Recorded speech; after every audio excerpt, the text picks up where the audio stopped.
Discarded Beasts, File 8, Resurrections. Only in the most populated portions of the city would something like light pollution be an issue. The remote and isolated mountain clearing which Kalita previously lived on would regularly receive a beautiful night sky with thousands of stars staring down on her. However, that night sky began to fade more and more when she first made the trip to the city of Jove, until the stars which once covered the sky were now nothing more than scattered dots of light. It was the previous lack of stars which caused Kalita's confusion when she gazed in the sky and saw what seemed to be an immense and uncountable number of celestial bodies spreading as far as she could see. As she moved from her resting spot and up towards the sky, she watched gravity give way as she began to float up, drifting into the vast abyss of space. As the ground grew more and more distant, she felt a sense of ease wash over her as a calmness took hold of her mind. She continued her climb into the vast night sky until all she could see was the moon, glaring down at her with its polychoria. It was from one of these pupils that a strange creature appeared. The scent of raspberries made itself known to Kalita's nose as the rooster-looking being crawled forth from the moon and moved towards Kalita, its razor-thin wings fluttering as it approached her. As she sat there, frozen in space, she saw it peer at her with 1,000 eyes before turning away, its impossibly long tail nudging her back towards the planet. As she fell, she was overcome with more dread than she had ever experienced in a long time. But before she could spend more than a moment thinking about what had occurred within her dream, she found herself awakening in the real world with no memory of what had just transpired. While she stood up and put on her cloak, the sound of what seemed to be like some sort of battle could be heard echoing throughout the city. Kalita quickly opened the nearby door and went inside, finding an evacuated seating area, a destroyed section of the boat, and an injured Valentine being tended to by Undermine. Kalita quickly approached the two, frantically asking, "Are you okay? What happened to the circus? Where is everyone?" Which caused Undermine and Valentine to look towards her. "Oh, hello, Miss Kalita. We apologize for the mess. The show was interrupted by someone from the audience attacking Undermine, the ringmaster, and I." Valentine spoke without an ounce of hesitation or panic, which surprised Kalita due to the state she was in. A large slash had been made which stretched from her elbow to her knuckle. Kalita could not tell if the towel placed onto the wound was red initially. "I don't care about that. You're clearly hurt. If there's something I can do to help, I will." Looking at what was around her, Kalita spotted the boat's ruins nearby. She reached for a piece of the broken ship to slice a slash into her own arm and then turned her own blood into a makeshift ice pack with a string and some towels.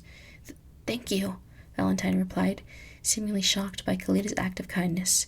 As she tried her best to help, Kalita attempted to get answers on what happened, asking, "Who did this? When did this happen?" which elicited a series of popping noises from Undermine and a wince from Valentine. "Someone in the crowd.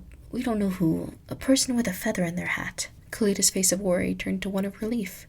She thought a crazed lunatic was about, but it was just Lelyn. "Don't worry, that's just Lelyn. They were probably just after a flesh machine and hit you by accident," Kalita remarks, oblivious to the disbelief currently being shared by Valentine. In shock, all Valentine can respond with are the words, "Flesh machines?" which sparked a fire within Kalita. Not out of a specific emotion she felt for the flesh machines or an intense drive to wipe them out, but what she felt was a possible moment of connection between her and Valentine. Despite knowing her for only a short time, Kalita had seemingly become enthralled by Valentine, yearning for some sense of connection with her, and she saw this as a moment to do so. Kalita launched into a speech about the terrors that the flesh machines had brought onto the world, about the many atrocities that some of them had committed, and the growth that would come from eliminating them. Despite not believing it herself, she trusted her friend. Therefore, Kalita tried as convincingly as she could to get Lelyn's point across. "It's like language," Kalita similed. "It should be constantly changing and adapting, but we haven't had a new word added to the dictionary in years. We need new experiences to grow, and this way of living just won't work." Kalita tried her best to parrot the line of logic that Lelyn had explained to her through their walk to the city of Jove. Valentine sat, consistently meeting Kalita's eyes as she spoke, while Undermine gazed at the setting sun. When it began to dip below the horizon, Undermine made a single popping noise before quickly exiting the ship, diving into the water like they were a graceful dolphin or a speedy swordfish. Valentine attempted to get up and rush after them, but as she stood, Kalita saw she had been sitting on a certain door. "Oh, don't worry. If you have any doubts, I'm sure you can ask Mark about it," Kalita remarks before knocking the code onto the door. When she set the door upright, it quickly grew to its full size, catching Valentine's attention. "What is this?" is all she can say, before the door quickly swung open and slammed into her face, knocking her unconscious as Mark quickly poked his head out. "Kalita, where are Lelyn and Ladon? What have you been doing all day?"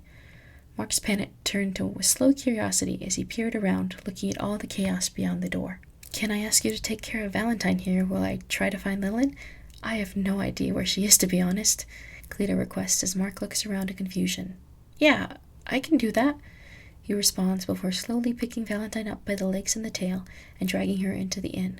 Before Cleta closes the door, she asks Mark to shrink it back down so she can carry it, which Mark soon does after. Slipping the door into her pocket, Cleta stepped into the big top, looking for Llewellyn. It seemed as if the top half of the ship had been hit by a hurricane, with the railings being sliced apart and scattered across the stands and surrounding water. Cleta carefully stepped from the stage to the stands, making her way towards the city center, climbing up a hill to view the city of Jove. As she made her way to the hill's apex, she felt the surrounding wind grow stronger and stronger, until the witch reached its peak and spotted the reason for all the destruction. A violent tornado on the horizon swiftly picked up a house and launched it into the distance. As soon as the house disappeared from her view, the winds died down.